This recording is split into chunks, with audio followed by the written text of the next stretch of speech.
We're at the annual Israeli Business Conference hosted by the Globe's financial newspaper, where over 2,000 business professionals from Israel get to discuss issues important to the business community here and abroad.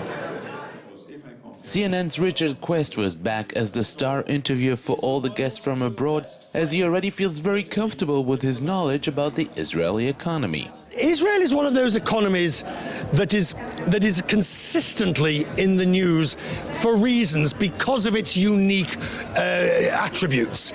An intervention, a central banker that intervened in the foreign exchange markets. That's few and far between. A housing bubble against all of that. The startup nation mentality. The largest number of public companies on the stock market per capita, beating the United States. So for all these individual reasons, Israel is going to garner attention. Entrepreneur Galia Albin's late husband created the Globe's financial newspaper 30 years ago, as she claims he would have been very proud of this conference. This is a very emotional thing because Globes was founded by my late husband, Michael Albin. Not everybody knows it, but he founded Globes. And I think if he would look now and see the young people who are willing so much to learn from the older generation, I think this is what it's all about. Everybody comes here and is so willing to exchange and connect. This is why 2 and 2 make it a lot more. Professor Alan Derswitz from the Howard Law School stood in front of a full house of Israeli students at the conference as he talked to them, amongst others, about the changing economic ties between Israel and the American Jewry. It's practically home. I come here all the time. I love coming to Israel. I can't imagine a year without a visit to Israel. Israel and the United States, the Jewish community in Israel and the Jewish community in the United States are partners. It's no longer big brother, small brother. We're equal partners. For the first time in history, there are more Jews in Israel than in the United States. American Jewry benefits tremendously from the intellectual capital of what's going on in Israel. Israel's startup economy has helped the United States, so it's a true partnership.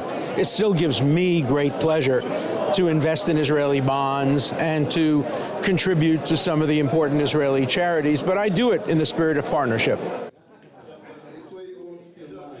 At a special press conference held by the OECD Secretary General Angel Guerra and the Israeli Finance Minister Yair Lapid, the organization officially handed the Israeli government their annual country study on Israel, which showed that although the Israeli economy is up, the living standards are down.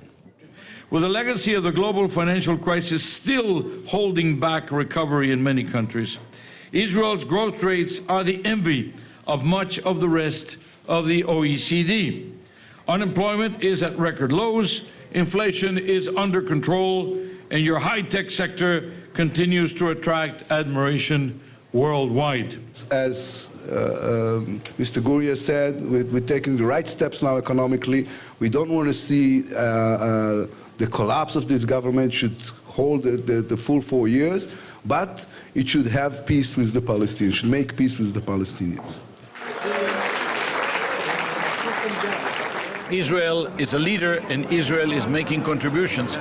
And also what we're doing is trying to create networks in which Israel is a member so that Israel can spread its knowledge and spread its technology. This should also, by the way, provide Israel with commercial business opportunities. Because when somebody actually realizes the fact that here is a technology, here is a company that has a particular way of doing things, which is better, more economic, more efficient, then of course they will go for it and they're going to pay for it. So that's what is good for Israel in terms of the image, the reputation, of their role in the OECD. It's also good for Israeli business. The message heard loud and clear by most speakers and attendees alike is that everyone is looking forward to 2014, which is expected to be a breakthrough year for Israel. For JN1, I'm Jacobsohn at the Israel Business Conference in Tel Aviv.